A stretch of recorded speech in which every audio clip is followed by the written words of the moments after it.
I am the Social Responsibility Director of the School of Social Sciences, and we would like to welcome you again to our Arthur Lewis 2021 lecture. I can see from the audience that a number of you are not connected to the University of Manchester, so allow me first to say a few words about the school. The School of Social Sciences in Manchester is one of the largest clusters of social sciences expertise in Europe. It has over 6,500 students and more than 500 staff. Within it, there are 8 departments covering a very broad range of disciplinary interests, ranging from sociology, politics, economics, social anthropology, social statistics, law, criminology. So a very broad church, and we hope a very welcoming church. So we can all look forward to a very interesting discussion today. Let me say a few words about Arthur Lewis as well, on whose honor we hold this annual flagship event for the school. Arthur Lewis was born on the turn of the century in what is today's St. Lucia Island. He studied in the 1940s at the London School of Economics before having his first appointment at the University of Manchester in 1947. At that time, becoming, of course, Britain's first black lecturer. And within a year, at the age of 33, he was made a full professor, and he continued to teach in Manchester for more than a decade, until 1957, making a huge contribution to what is today known as the field of development economics, but which at that time, of course, was very much in its infancy. Arthur Lewis, of course, also became the first black economist to receive a Nobel Prize in 1979 in recognition of its tremendous contribution to the field of economics and development economics in particular. So we're very proud of our heritage in this university, and of course very proud to associate this lecture with Arthur Lewis. Let me say also a few words about today's speaker, Jason Hepps, who has very kindly agreed to speak to us today on immigration, refugees in the Mediterranean. Jason holds degrees from the University of Michigan, the University of California, and Princeton University. He is, of course, working for the UNHCR, and he has done so since 2004. He has held many positions around the world, and he has also served in the headquarters of the UNHCR in Geneva for a number of years, before moving to more exotic locations, namely in Jordan, between 2016 and 2019, heading the UNHCR operation in Syria, which of course at that time was in very serious, in very deep trouble. He has more recently been appointed the UNHCR's deputy representative in Greece, which is yet another major refugee flashpoint in the Mediterranean.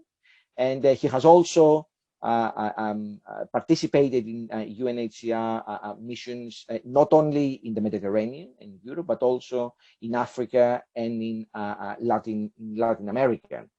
So as you can see from this very brief introduction, we have somebody here who knows this stuff very well, who has chosen to spend much of his adult life in places where the rest of us try to avoid. And he's here to remind us, I guess, of the difficulties that other human beings facing not so far away from home. So Jason, welcome to sunny Manchester. It is sunny, I promise you. Perhaps not as sunny as Greece, but still we are doing okay today. Jason has agreed to speak for half an hour, so that will leave us a long time for discussion. Can I just encourage everybody to use the Q&A function at the bottom of your screen? You can type your comments, your questions. Please try and make them brief if you can, and also include your name and your affiliation. I will then be grouping some of these questions at the end of Jason's talk, and ask him to comment, answer as many of them as he can. So, Jason, welcome again. The floor is yours. Thank you, Dimitris. Thank you for having me here. It's really a pleasure to be here and an honor to be speaking under the name of a true hero and trailblazer, Arthur Lewis. If you can just bear with me for 1 second, I'm going to share my screen here.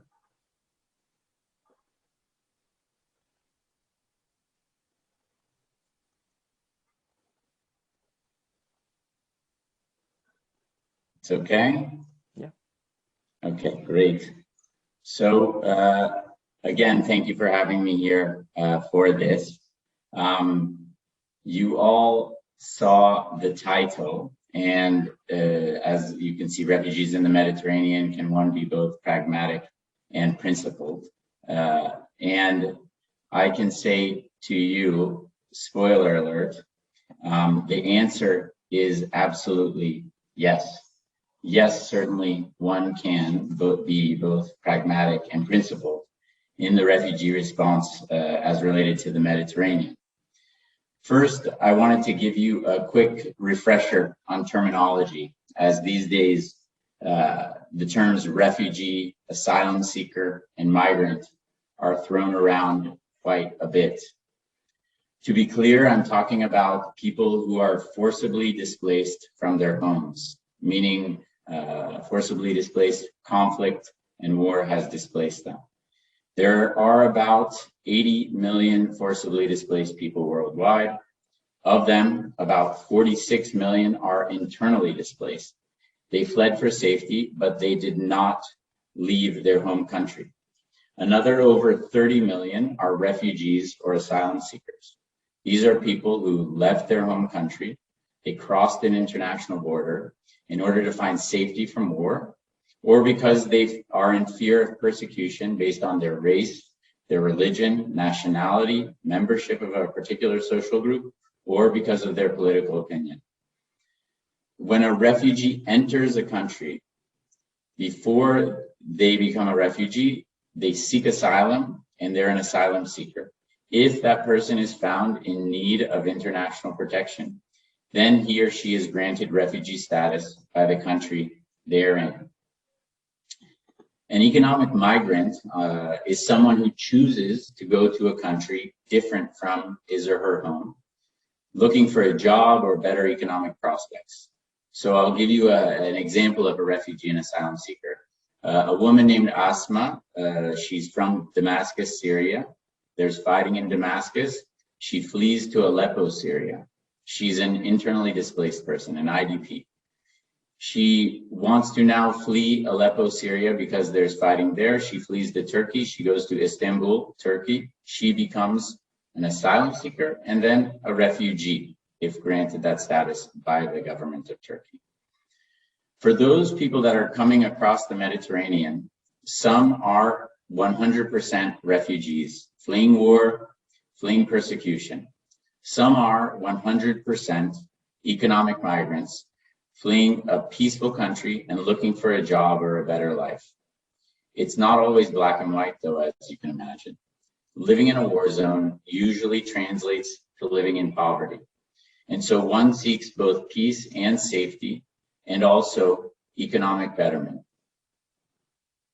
Now, I'd like to give you a scale a bit of where refugees are and where they are today and the impact on the countries.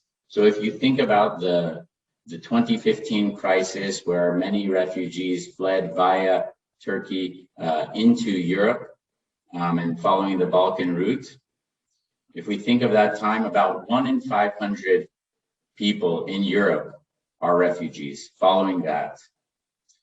Let's compare that to Lebanon. In Lebanon, 1 in 4 people are refugees. So given the numbers, and going back to my question, can we be both principled and pragmatic? Yes, absolutely we can. Here we are in Europe. It's the land of the European Court of Human Rights. The European Union's explicitly stated fundamental values are respect for human dignity and human rights, freedom, democracy, equality, and the rule of law. I'm talking to you now from Dimitris' hometown, Athens, the cradle of Western civilization. On top of that, you have the wealth and power of European countries, some definitely more well off than others, but all members of a club reflecting the capacity to ensure this balance. They can adhere to their stated principles, while at the same time, they're in a position to take their responsibilities, not only as sovereign states, but within the EU, they have the tools as a collective to take their responsibility in an appropriate manner. Yet, when Dimitris reached out to me and he asked me, is Europe failing in terms of asylum and refugees? He said, is the system going to hold? Can it hold?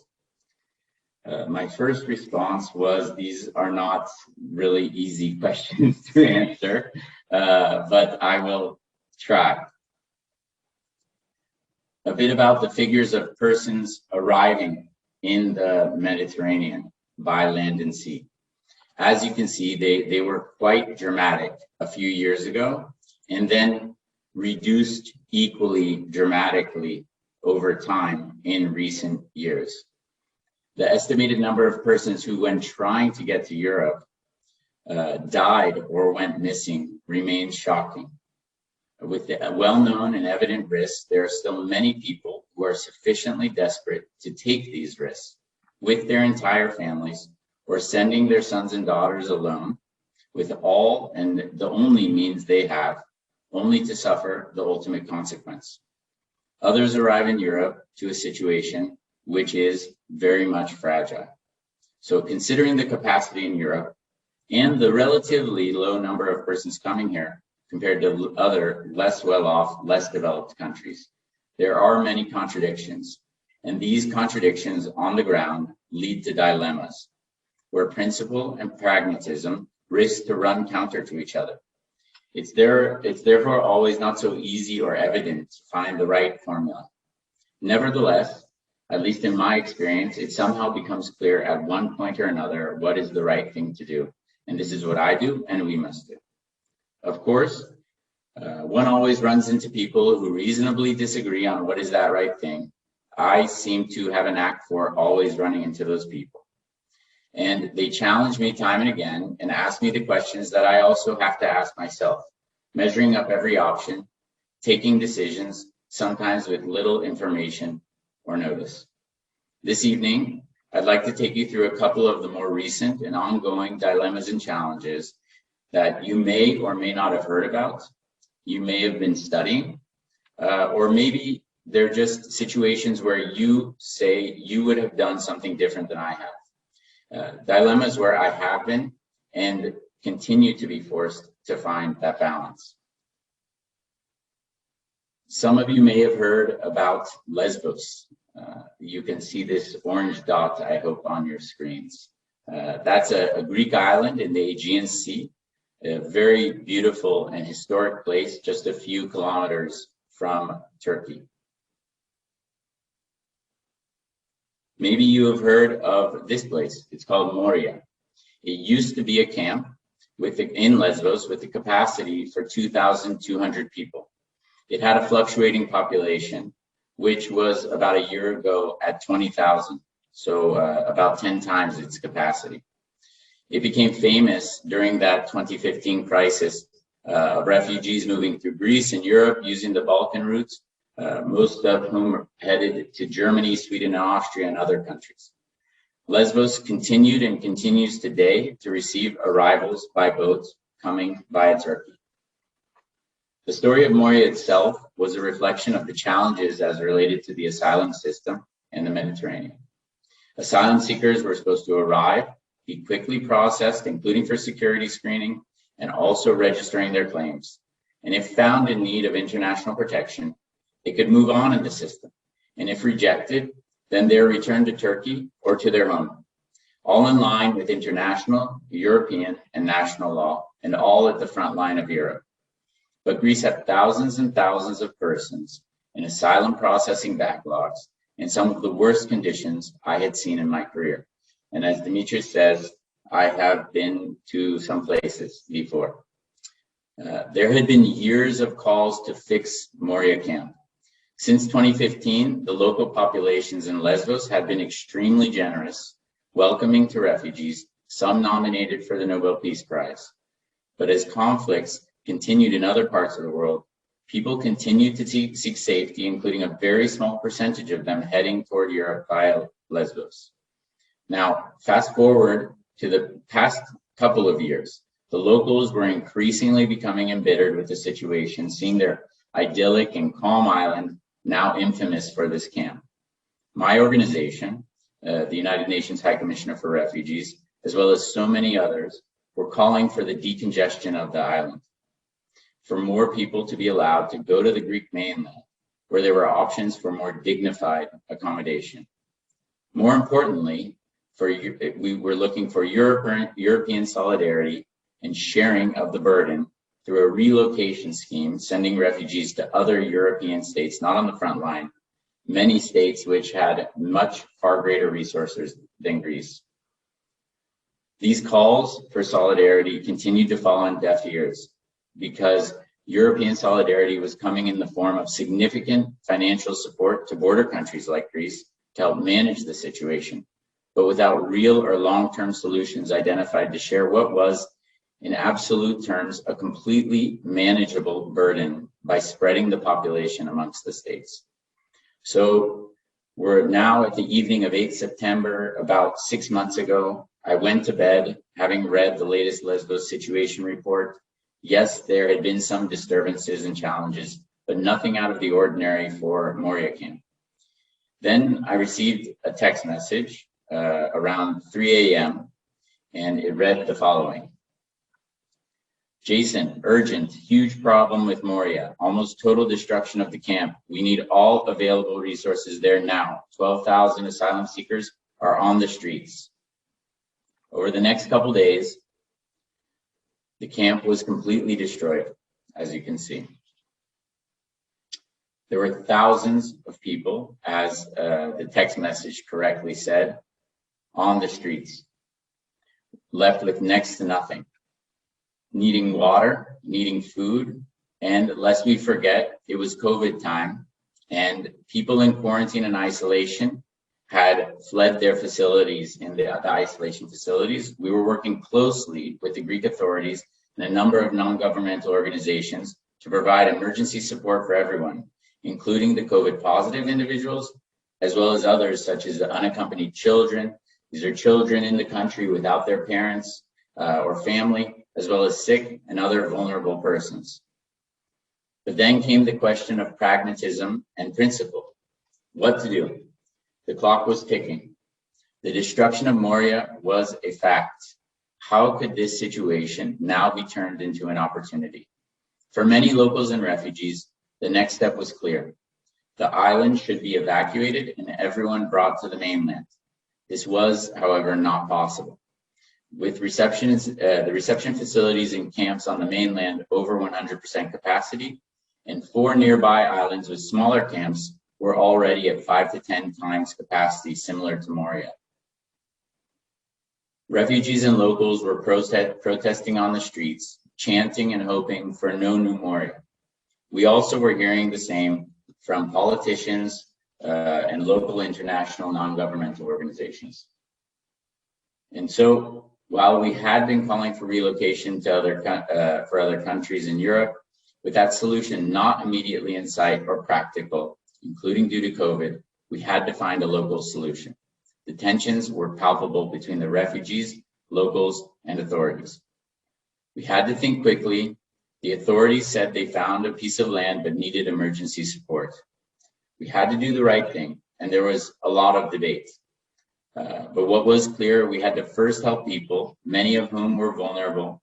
We had to help them to get a roof over their heads, water, food, toilets, healthcare, and we had the capacity to quickly help. And of course, there was the debate.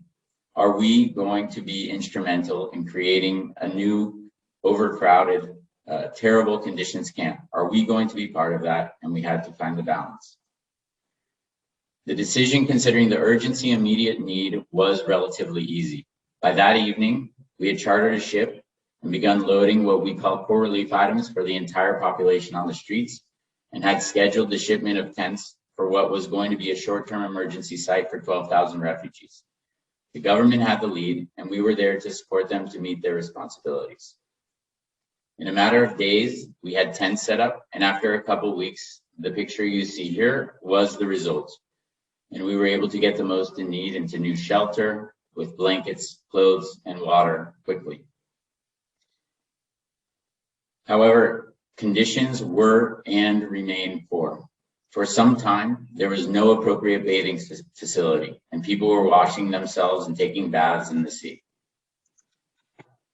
By October, 1 month after the fire, we issued a warning as the move from the emergency to something more stable and dignified was not gaining sufficient pace. The aforementioned highly capable and capacitated European mechanisms were not fulfilling their responsibilities. We saw the risk of a new Moria, and this is something we would not accept. Today, the situation is still relatively challenging. I remain confident that we did the right thing. At the moment of the fire, with thousands on the streets, this was the right choice. The conditions in the camp are many times improved from what Moria was. The population there is about 6,000 people.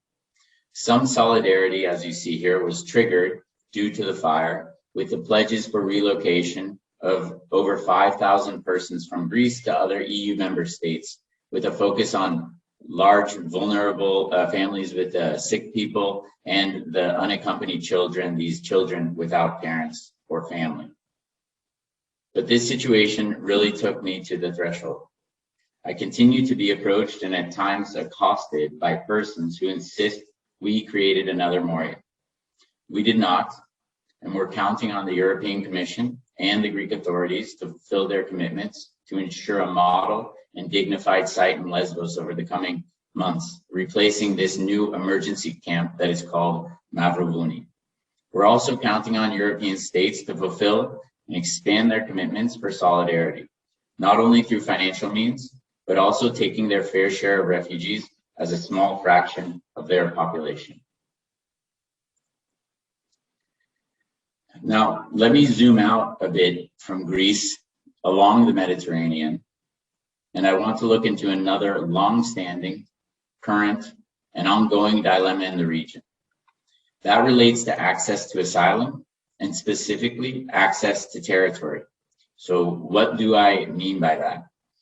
This map in front of you is a reflection of some of the North African routes to the Mediterranean. Of course, there are other routes coming from Asia and the Middle East generally via Turkey. You have heard, I'm sure, of some of the harrowing stories of people getting on boats to cross the Mediterranean. The journey to just get there to the border, as you can see, to get to the Mediterranean shores is, as you can see, huge and precarious. There are many first-hand accounts that we have of brutality and abuses that refugees and migrants suffer along these routes toward the Mediterranean. Many go into debt to pay their or their children's ways along the routes. They fall prey to smugglers and traffickers. They're abused, raped, and sometimes worse. These are often children, young boys and girls. They don't speak the language. They don't know how to swim, and they often have nothing but the shirt on their backs. A great number of these people are fleeing violence and persecution. And while these persons need protection and life-saving assistance in the countries they initially flee to, it is also essential that those who make these journeys are not denied entry to territory. European states must comply with international and EU law as related to the right to asylum and the principle of customary international law, non-refoulement, meaning a refugee cannot be returned to a country where they face serious threats to their life or freedom. Those seeking asylum must have a chance to have their individual claims heard. Nevertheless, attempts are being made to find ways around these rights and principles. This includes many reliable reports of asylum seekers being, quote, pushed back.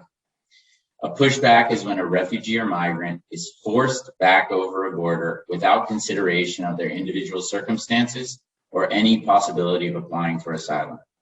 There have been many recorded incidents across the European countries on the Mediterranean of boats being pushed back, of persons landing on shore in European territory, but then being brought back out to sea, as well as these pushbacks occurring on some of Europe's land borders. There is, without a doubt, there is a security imperative for states to exercise with regard to people such as those arriving on their shores through what are termed irregular arrivals. However, it's essential, safe and secure borders and protecting refugees and asylum rights. Those two things are not, absolutely not mutually exclusive.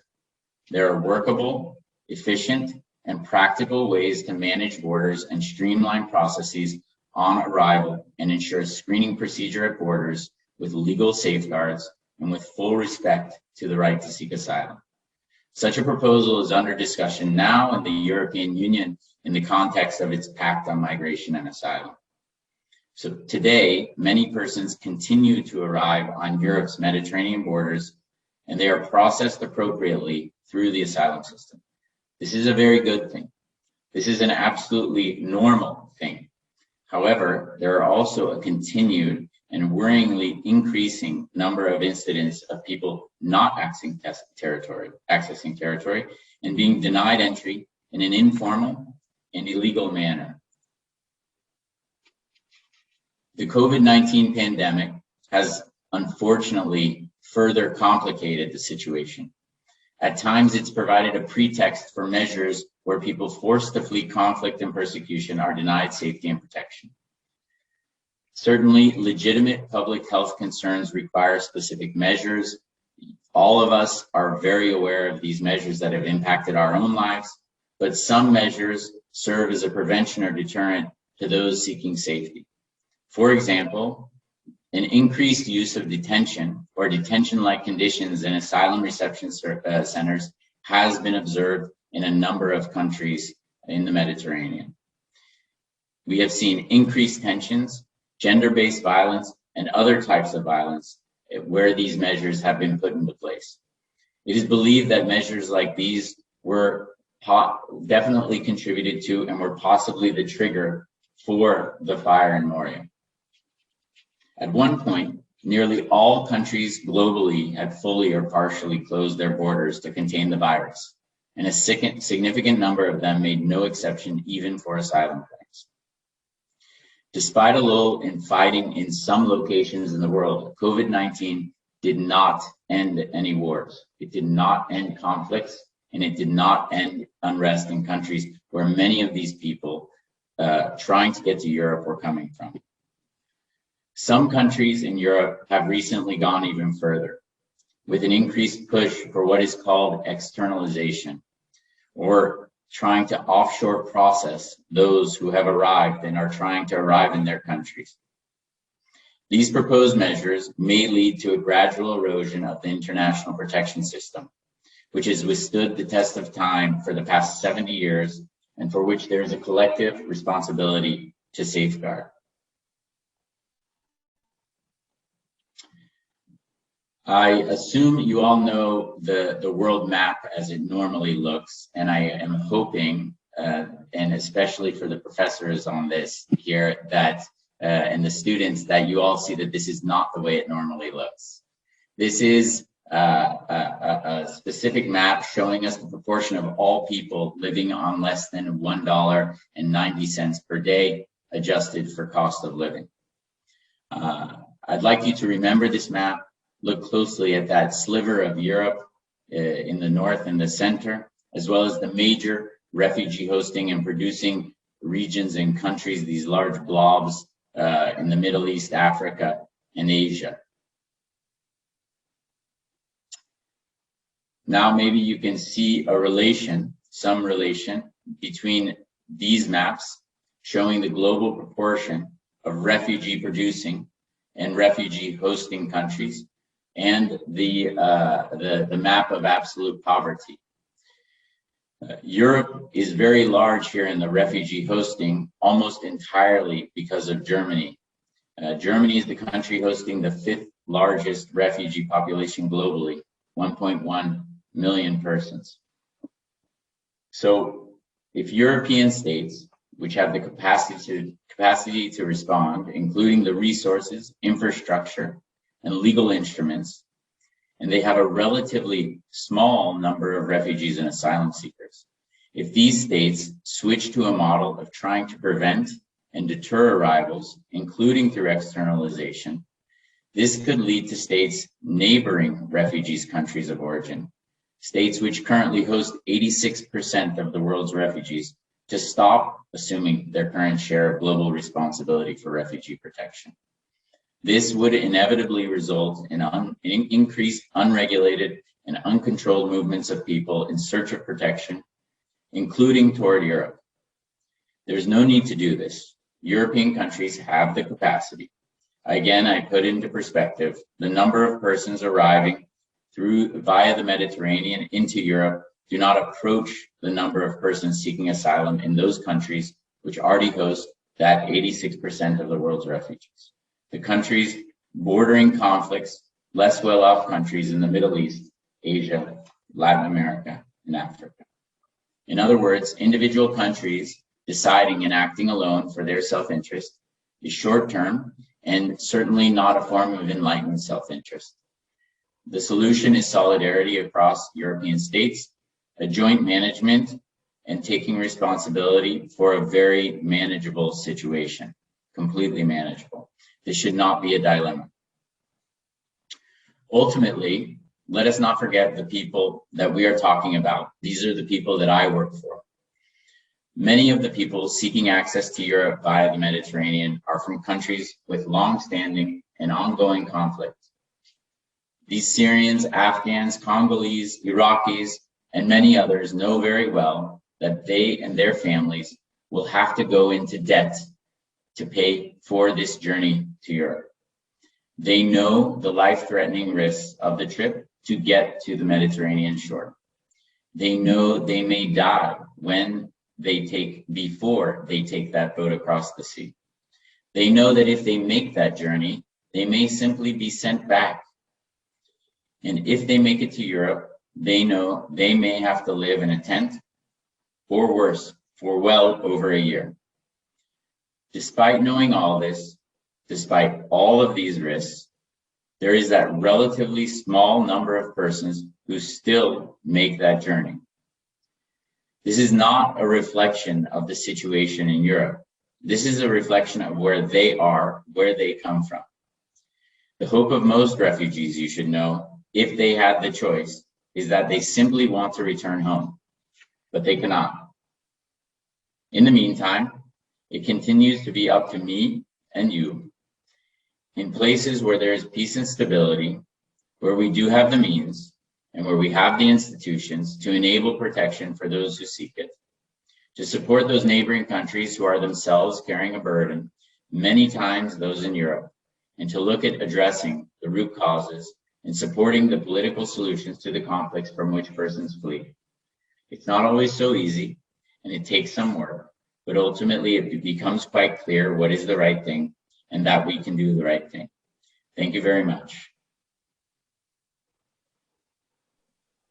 Okay, thanks very much indeed, Jason. What a powerful presentation. Thanks very much. I'll start by assuming it's okay for you to share with us your slides. There are a number of people in the audience who said that they would like to have Of course. access to some of the information there. So thanks very much for that, and thanks for those who have asked for it. Questions are coming in. We have about 150 people in the audience. I'll try and group them the best I can, and perhaps start with a first question on Europe. And there is a question on the Q&A function about the Dublin regulation, the European Common Asylum and Refugee Policy, creating perverse incentives for various countries in the EU. Another question that talks about whether Europe has the right plans to provide the solidarity you talked about. And I would like to add a small thing here myself, which is for those perhaps in the audience that are not so familiar with this, the requirement on behalf of the European Union that all refugees that arrive European territory to be registered, accommodated, and have their asylum application heard in the first country of entry. Now, this first country of entry is unlikely to be Luxembourg or Hungary. It's more likely to be a country in the Mediterranean border. And thinking of the numbers you mentioned, particularly for 2015, had all 1 million refugees that arrived into Europe, vast majority of them through Greece, could Greece had ensured that 10% of its population was properly accommodated, properly fed, and most importantly, the Greek legal system being able to hear 1 million asylum claims. If that, I assume, was not possible, then what's wrong with the Dublin regulation? So thanks for these questions. I mean, first of all, Greece absolutely could not have withstood. In 2014, Greece's reception capacity, and yes, the EU laws, and there's the EU reception directive, as you said, that requires all asylum seekers when they enter, it gives some rights, but it requires all asylum seekers to have accommodation, adequate, appropriate accommodation, and some basic material or cash assistance in lieu of in-kind assistance. And when this occurred in 2015, Greece's reception capacity was for, I think, around 1,200 people. So meaning they had beds and places for that many people. So absolutely, when everyone came in, and the Greek Asylum Service, which my organization has long been a part of supporting and trying to build up, the Greek Asylum Service had definitely got on its feet, but did not have the capacity. I don't think there's any asylum service in the world that has the capacity to process that many claims in that amount of time and to provide that reception. I remember working in our headquarters in 2015 when that was happening, and really watching how all the different countries, even some of the strongest, most powerful, were thinking of the ways how could they quickly and get ideas to essentially meet their obligations under the law, as well as address the humanitarian and social challenge that they were facing. And then the fact that everyone comes in and they're supposed to be processed in the first country of entry, this is really, I mean, when the 2015 events occurred, it was overwhelming, and none of the systems were really set for this. So I don't think one can assume that the system is set for that. And I think that the idea of the free movement of borders that people have through borders, that refugees are able to travel between and have the freedom and right to travel. So once you are a refugee, one can realize if you're recognized as a refugee in Greece, you have the right to get a travel document and travel to another country, possibly register to identify and try to find a way of living in those countries, depending on the situation and the opportunity. So the main thing about sending back to each country the Dublin regulation, or having to do that, I don't know if I would frame it as a perverse notion. It's a recognition that there is a European Union. They have these collective agreed responsibilities. They have this support that they should be giving to each other. And that my point also on the relocation and the solidarity there was very much around recognizing that there is a large number of persons for a country like Greece or other countries also coming into the Canary Islands, into Spain, into Italy, but in Cyprus, Malta. But these countries need to have, once someone becomes a refugee and it becomes such a number that these people can be shared across the different countries, but to process them within Greece, I mean, with such large numbers, it isn't realistic. And the support, I mean, Greece's asylum system has made major strides and can process in the thousands of persons, which is a huge leap from the past. But yes, this was a special moment, I guess, in 2015-16, as you can see the numbers. Indeed. Let me just bring a few more questions here. There is a question from Sarah, saying, what accounts for the reduction in Mediterranean crossings since 2015, and whether the deal between EU and Turkey has helped in that way.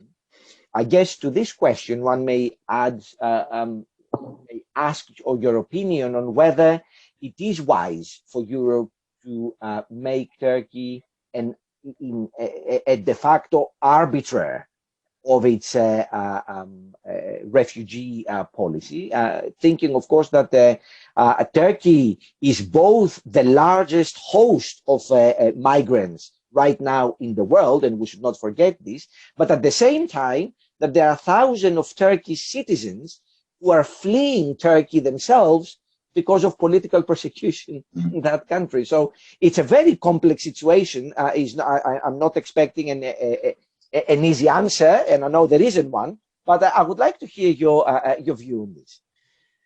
Sure, such an easy question. Yes, first of all, Turkey is by far the largest, hosting the largest number of refugees.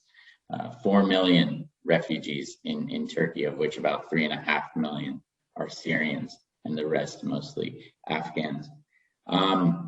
In March of 2016, for those who don't recall, there was an agreement between the European Union and Turkey. It was a press release. Essentially, it wasn't a signed agreement, it was a statement, the EU-Turkey statement, which was an agreement between for Turkey to do its best to shut off the movement of people that were seeking to cross the Mediterranean to Greece on boats. And in order to do that, Turkey would do that, and the European Union would provide resources to Turkey to support it in its refugee response, as well as a few other items, such as for every person that did arrive in Greece, that did get processed, and was identified as having not being in need of international protection in Europe. So, for example, generally a Syrian in Turkey is protected through a specific regime there, a temporary protection regime. If that person is found not to be in need of protection in Greece because they receive that protection in Syria, then that person, in Turkey, that person can be returned to Turkey. And for every person that was returned to Turkey, in theory, European countries were going to take as a resettlement a vulnerable refugee in Turkey and bring them to Europe. There were a number of other agreements between EU, political agreements between EU and Turkey. And this, in effect, related to the dramatic drop-off of numbers between at March 2016, it really just shut down or precipitously dropped. And this statement remains, well, there haven't been moves back and returns to Turkey during the COVID times. And also this, the EU-Turkey statement and the relations between Turkey and Greece continue to be a discussion point around that. But it remains there and valid that Turkey continues to reduce and work together between the Turkish Coast Guard and the Hellenic Coast Guard as well at times to reduce the movement in an attempt to reduce the smuggling, etc. I think, in fact, this is not necessarily, I won't say it's a bad or a good thing. My organization was not a party to this statement. We can say the most important part is people still end up coming. And these individuals, yes, some of them are returnable to Turkey, meaning under the EU-Turkey statement, because they do get protection in Turkey. In Turkey, for the most part, I have been there many times in my most recent work, working with the Syria response, and so for the millions and millions of Syrians there. But every individual, when they arrive in European territory, they have a right to have their claim examined, and it should be examined. And there are processes under the EU-Turkey statement and allowed within the EU asylum regime that allow for expedited examination of some claims to enable this to happen in the situation and the country to be able to respond. Mm-hmm. Okay. I may have missed a part of your question, though, I think. The part of the question, well, you haven't missed it really. I was expecting you to say whether you like or not the EU-Turkey deal, but perhaps we can leave this. Whether I like it or not. Time. Yeah, it has good and it has its elements. It's quite practical. What's clear is that it reduced the flows, and I think the main thing is it doesn't mean that people cannot come and shouldn't be permitted to come and seek asylum. There are reasons, and everyone has their individual claim and individual story. And under law, international, national, European law, they have a right, if they have entered the territory to have and seeking asylum, to have that claim heard. Sure. Let me just put you another cluster of questions here.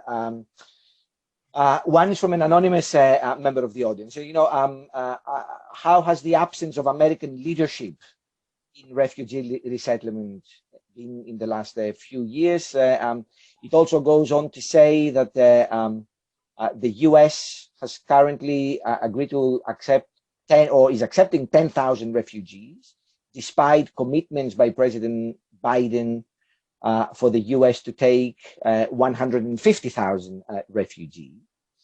There is also a linked question by Amy from Criminology, who asked you to comment how the recent announcements by the Home Secretary here in the UK on accepting or perhaps not accepting refugees in the UK is reconciled with the UK's responsibility to protect. Right. I think on the issue of resettlement, and for those who don't necessarily know what that is, I mean, most of us, that's when a refugee is resettled, is brought to, they don't go, there are three solutions, let's say, to a refugee. Once you're a refugee status, the one solution, the preferred solution generally for most, as I said, was you repatriate, you return to your home, Another solution is integration. So you are a refugee in Greece, and then you find a pathway to becoming a citizen or a permanent resident, so you don't rely on there being a refugee.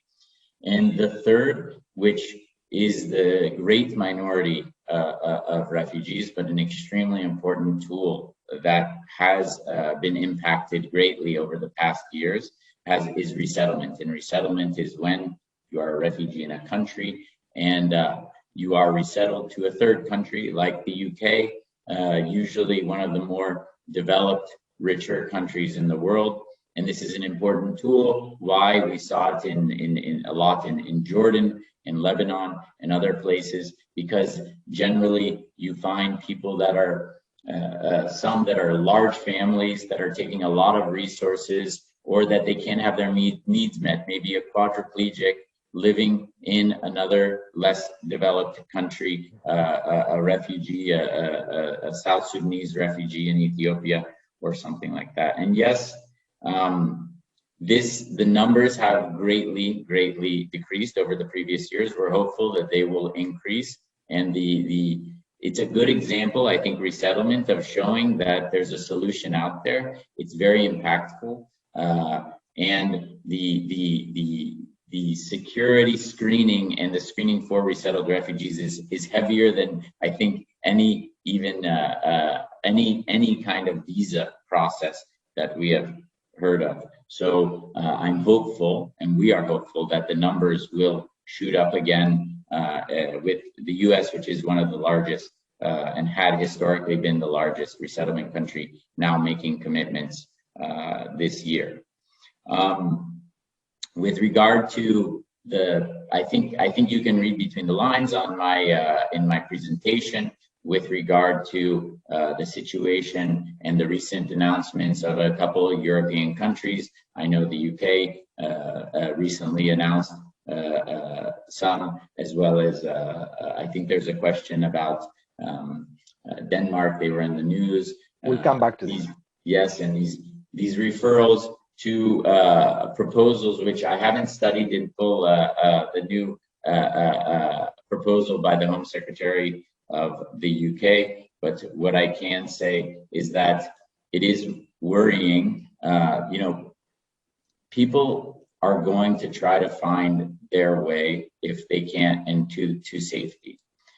We saw, despite the fact, we see in Greece, despite the fact of COVID measures, of security measures, of all these risks, of not only in Greece, but a number of Mediterranean states, if you enter illegally, you're being fined, you're being imprisoned, and you're being sent back. Despite this, people still come because there aren't sufficient number of legal pathways and entry points for these individuals. So I understand that a lot of these policies are prevention and deterrence. There's policies because I understand the point that there's not only the security imperative, but to help to dismantle some of the smuggling networks that are making hundreds of millions, some say, of euros, dollars, pounds through their work.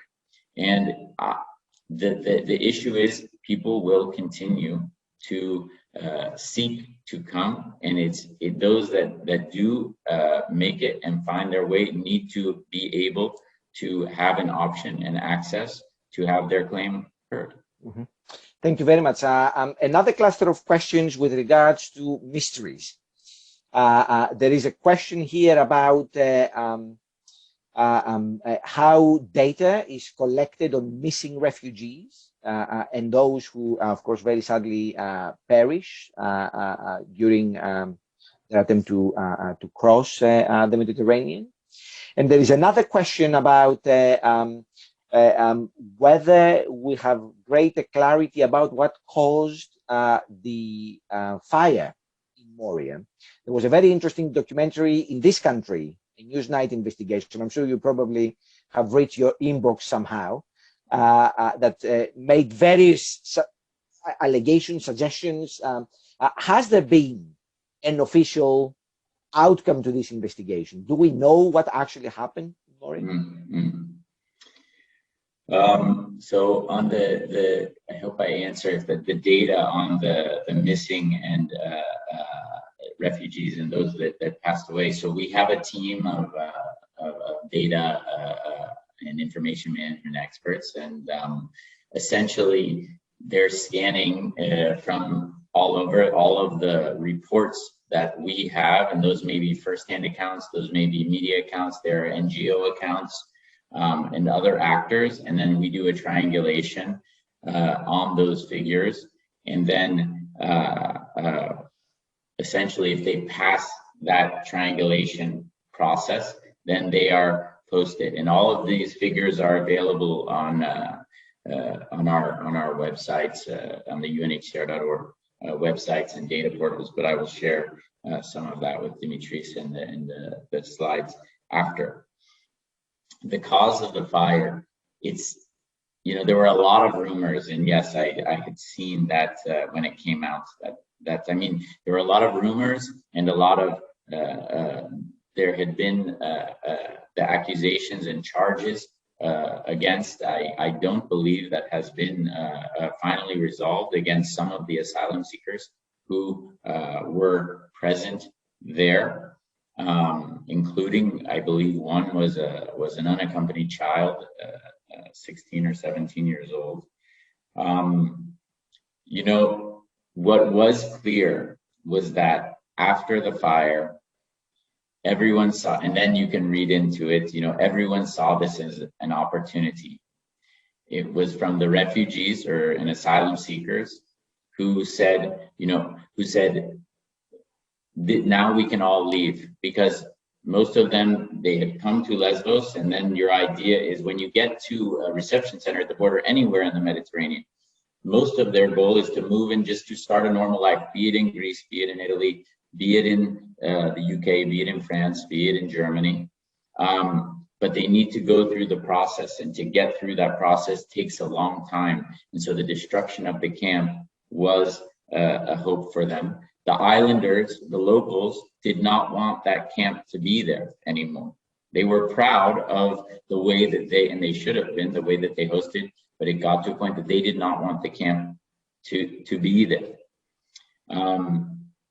And so there were a lot of rumors about who and what and how did that start. It was a very powerful fire, and the fact that no one was hurt, injured, killed by that fire at 3 a.m.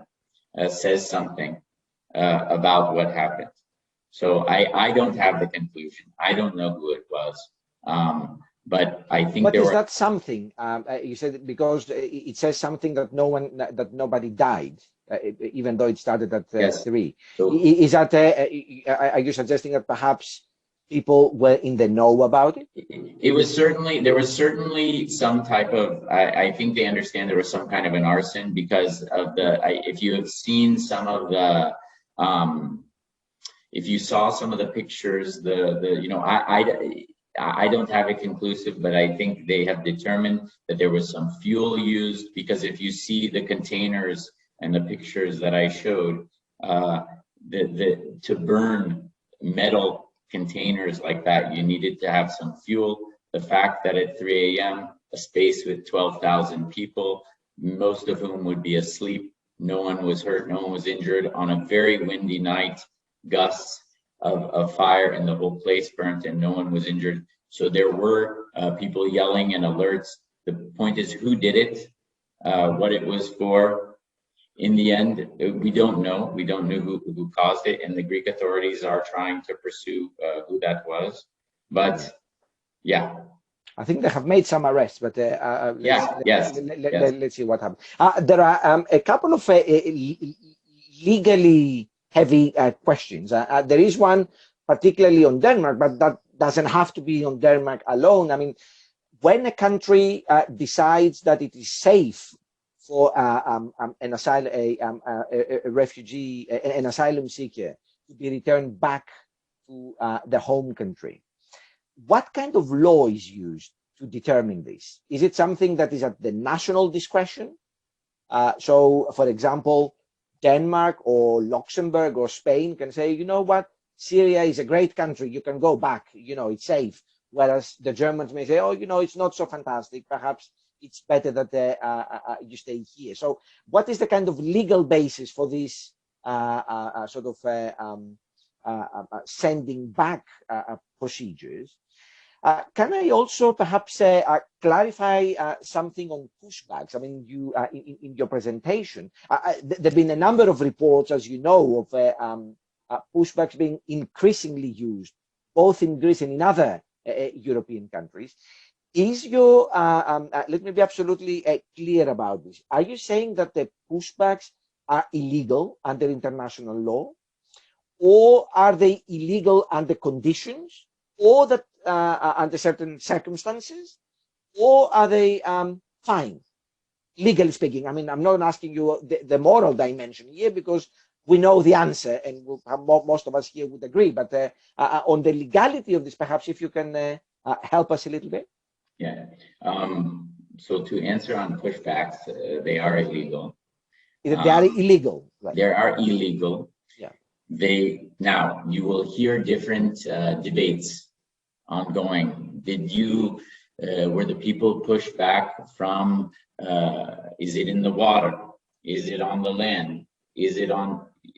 For us, if someone is seeking asylum, and under the law, if someone is going, and you can't, even the boat is in, let's say, any country of any country's territorial waters, and that person is trying to reach that territory or has reached that territory, they need to have access, and they're seeking asylum, they need to have access to have their individual story heard.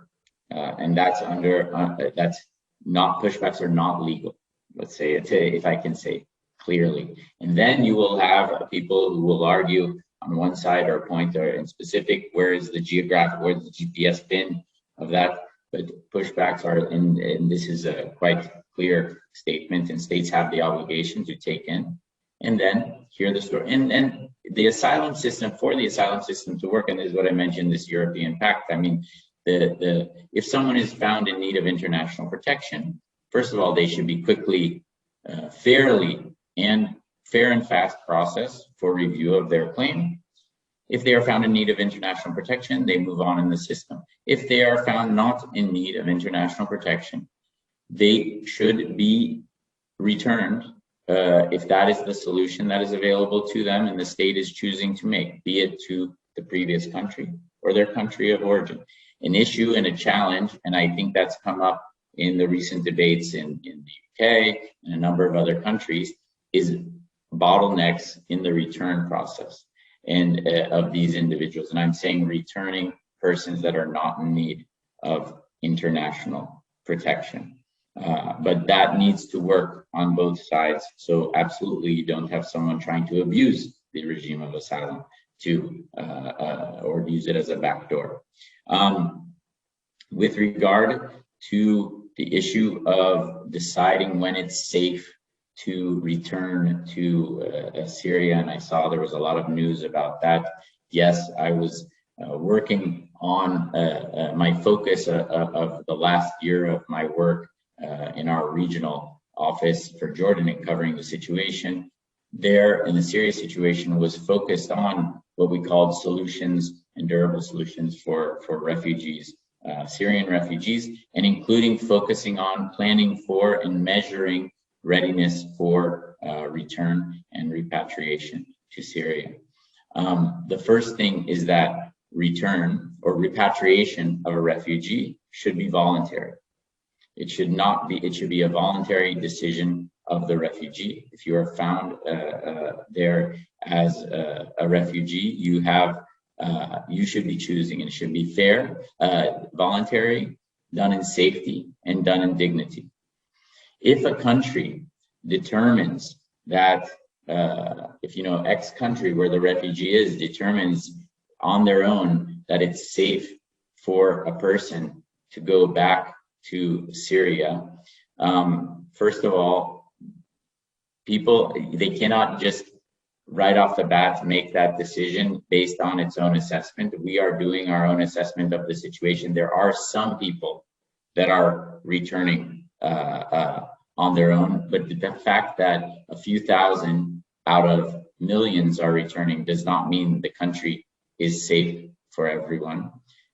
If someone says that they are and they do continue to have a fear of persecution and they are a refugee, that person has a right to have that claim and appeal heard. Otherwise, and if they are sent back by the country, they would possibly violate the principle of non-refoulement, which is a customary international law, which means that a country cannot pass a law to violate that law. This is something that is inviolable. It is built in to every country. It has its long history in international law, but also has its links to the Bible, to the Quran, to the ideas of hospitality. So if someone was seeking, they would have a right and a remedy to pursue to not be returned.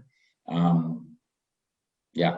Okay. Let me just bring in another question that came late about a recent visit by the EU Commissioner for Home Affairs in Greece, where it was suggested that there will be new camps being built in islands in the Aegean, and with a suggestion that some of these camps will be closed facilities.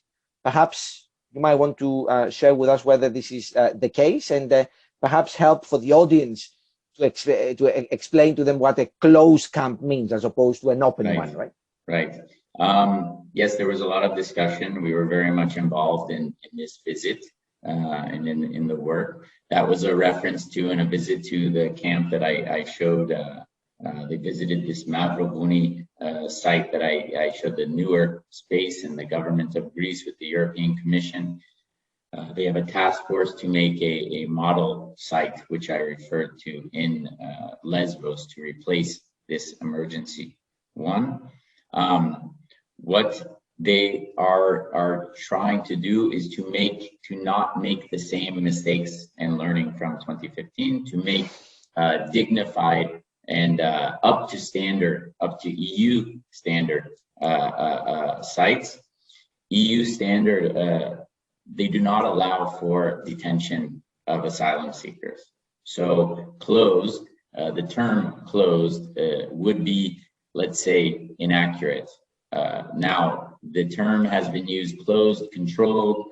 I think controlled facility would be the right terminology. You may have heard used in the press or in media, some actors talking about a closed, but the commissioner was quite clear. I think there was an interesting press conference between herself and the relevant minister here in Greece, where she said clearly this will not be a closed site. The European Commission is funding the construction of these sites. Therefore, the sites as a condition cannot be detention centers. But what they will do, I think what is important and what we would like to see is that, and generally, we have a policy that's called the Alternatives to Camps policy. The default should not be camps. Camps can be, there's a reason and there is a need at times to use camps to bring it to scale some services, but this is not the best place. So for example, for schools, we would rather see children being able to take a bus out of camps and go to the schools where they are, as they are in the Greek mainland. So when COVID allows, there are camps throughout the mainland, and buses come and bring children to and from schools. And we would rather see that as an example. That's very clear. Thanks very much. There are a number of questions on slightly broader issues, and I'd like a short comment from you, if you don't mind. There is a question about makeshift camps in the Balkan route, particularly in forests in Bosnia, and various practices that go on there that seem rather unsavory from what I can gather from the question. And whether the UNHCR is aware of this kind of sort of makeshift camps that sort of appear on the Balkan route. There's another very interesting question about the global South, and I mean we've been talking a lot about being pragmatic and compassionate in the European context in this talk, but there is a question here about Myanmar and the global South. Can this kind of a very positive message that was somehow enshrined in your presentation talk be also applied to other parts of the world? I mean, in other words, is it always possible to be compassionate and pragmatic when it comes to refugee protection? Okay, thank you for the makeshift camp. I mean, I don't know which, if I don't know, I don't know that. I am aware that there have been, and there were reports, I think, in Bosnia, particularly this winter, of very difficult and poor conditions there. And so I'm not sure of these. I personally am not aware if I'm talking about that specifically, but where we are aware, we're working closely with the authorities. My organization, I know my colleagues, we talked about that recently, to be able to provide some emergency support or dignified support. So I don't know, I can't speak to that. I'm not sure. In terms of the compassion to the global South, I mean, the compassion, I believe, if you're talking about in terms of resources and support provided, there is and continue to be record amounts of funding. It's still not enough to address the need. It's a double-edged sword. So there's record amounts of resources often going to situations in, say, Myanmar, in Southwest Asia and throughout Africa, where you have conditions that are problematic, in Latin America for the Venezuela situation, in Central America. So in terms of support, it's a double-edged sword, I say, because the fact that there's record amounts of support going, it also means that there's record amounts of problems that are on the ground there. And the needs, what we do see in terms of this support is that it's increasingly focused on specific support to specific projects, individuals, and not generally earmarked, widely earmarked for humanitarians to do what is necessary. But as I mentioned, despite the COVID-19, we haven't seen a lull in fighting, in conflict, and we continue to see these problems occurring. Okay, thanks very much. I'd like to move on to something a bit more positive. There are some people who are making very nice comments about you. I don't know why, but one of them says, how do you feel making a positive impact and change in your daily work? There are others who have also asked, and I think that would be a lot of interest about this for our own students, which is if one wants to work in this field, either with the UNHCR or otherwise, what is the best way to go about pursuing a career in this field? And it goes on to say that perhaps volunteering, it doesn't always work for everybody, and I can understand why. So if you could perhaps tell us a little bit about Sure. the nice part of your job, Sure. And how can others follow it? Right, sure, absolutely, thank you. No, it is, it's very trying and testing.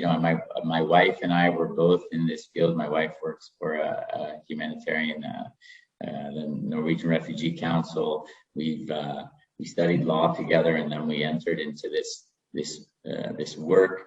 We really, and we have 2 little kids.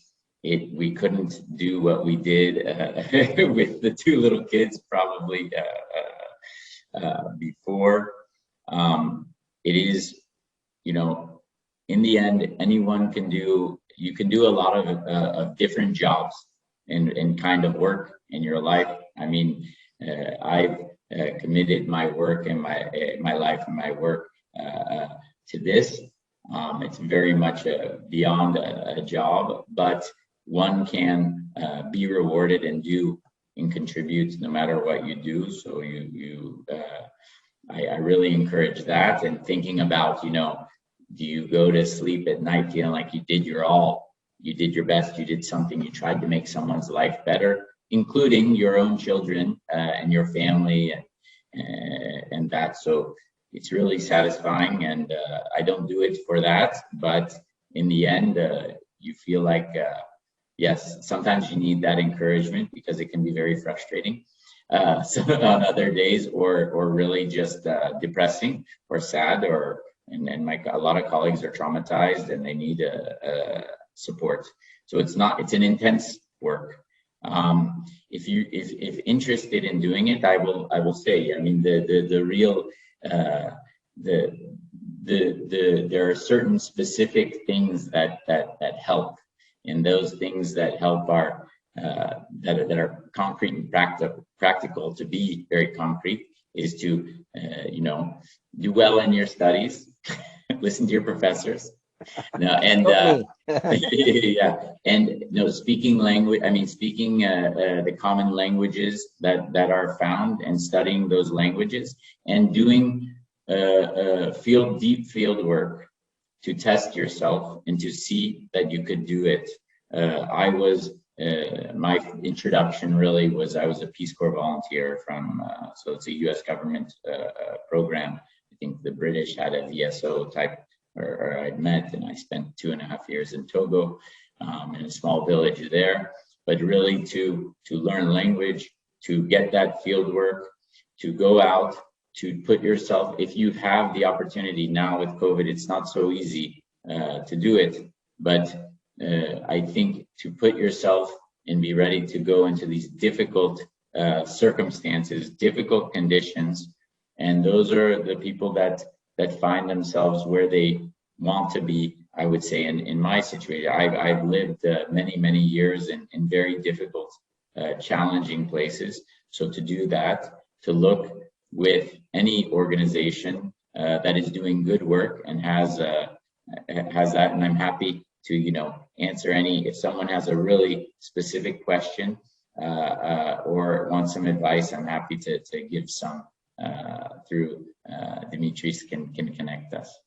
We will hold you on that. There are a number of unanswered questions here. I think you have directly dealt with some of them. I mean, you can have a look and pick anyone that you wish. But in the meantime, let me perhaps throw another easy question to you, which is to ask you if you can perhaps point to a country, a case, a period during which refugee policies worked, that they were compassionate, they dealt with the problem, they did not create huge problems for the host countries.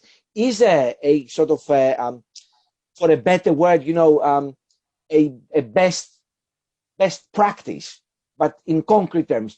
Give us a country that has done it right, and then we can tell to our students, to copy them. Well, I mean, everyone makes their mistakes, I would say. So no one's perfect. I think of a couple very concrete examples that have worked. I remember early on when I visited Uganda. And yes, you hear of Uganda and a lot of political strife and challenges there. At the same time, they would, this was in the early 2000s, I had seen some people from all over, but quite a few South Sudanese there. And essentially the government thought, let's treat the South Sudanese and the refugees that are here like we would treat our Ugandans. They're people, they're productive. we have some extra land and extra space.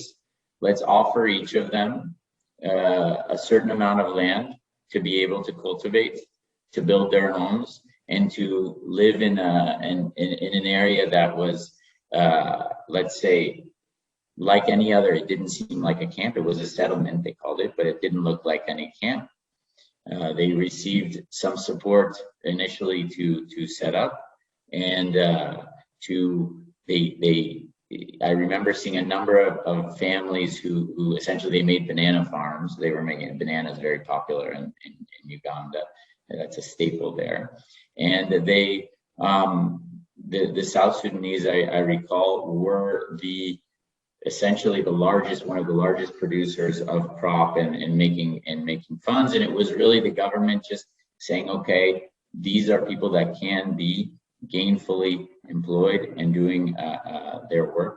I do think you do see some with COVID-19. You see in some countries, like in Jordan, generally just an approach where you see the discriminatory lines can be drawn with some, and others just common sense. So one of the first people vaccinated in Jordan were refugees, and it's because the pandemic doesn't discriminate; it affects everyone, and so they had the treatment, the equal treatment amongst others.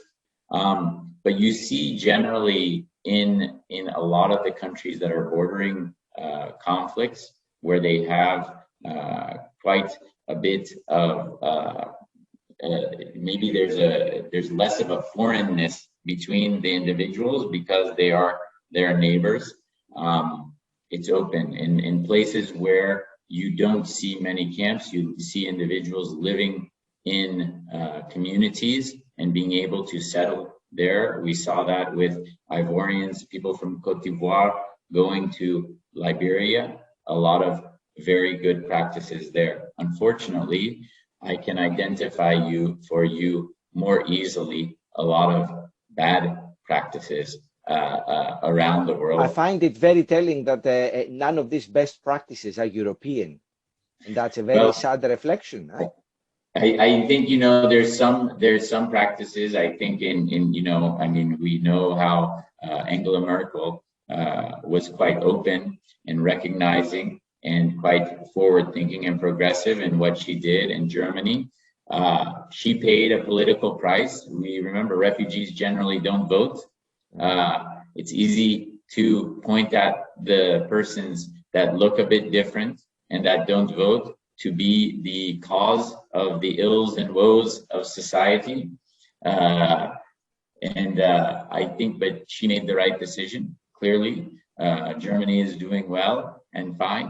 And so that was another example there. Another good case. All right. Okay. Thanks very much. We have a few more minutes. If you want to pick up any of these questions, we can. You can. If you feel that many of them have already. No, I'm not as strong as you at multitasking here.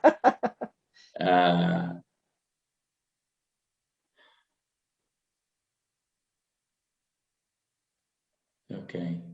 What happens when the UN makes a warning? What does it entail? I think you're maybe referring to what I had shown, that we had warned about something. I mean, there are many different kinds of warnings about the situation, about concerns, but that one was just to answer that wasn't in let's say, triggering a specific a process or alarm, but we are using our position and information to be able to essentially alert and advocate for a change, which we did notice a change. And I think one other point, I see a concern about climate change. This is an area that we're very much looking into increasingly. Our High Commissioner just recently nominated someone as our special advisor, high-level advisor on climate change, to study what it means, what it entails, as we increasingly see and will see people impacted by climate change. People are moving, one can say, for economic reasons, but is it the economic reason due to, as I mentioned before, are they in poverty due to a war? Are they in poverty due to desertification or otherwise? And so this is an area to keep your eye on, and I think an area that we will be engaging further and further as time passes. Okay, thanks very much, Jason. Let me just say a few words in terms of concluding this fascinating session. And before I thank Jason, the Arthur Lewis lecture that we have every year is our social responsibility centerpiece for the year. And I felt that many of the things that you talked about, are things that we would very much like our students to learn more about. I know that many disciplines across the school deal with these issues, make people think and creatively, critically, and most importantly, also prompt them into action. And one of the key objectives of the university, certainly of this school, is to create socially responsible graduates. And I think that Jason is a very good example of a person that is educated and then move on to help others. So for that and for your fascinating talk, Jason, we thank you very much. We hope that we can welcome you to Manchester on another occasion, and then we can show you the cultural delights of the city. It won't be sunny that time, I'm sure, but I would love to come. We'll take you to a pub instead. That's also important, right? So thank you so much. Thanks everybody for staying so late. Still 100 people with us now. So thanks again, and join us in one of our future events too. So thank you, everybody. Thank you. Thank you.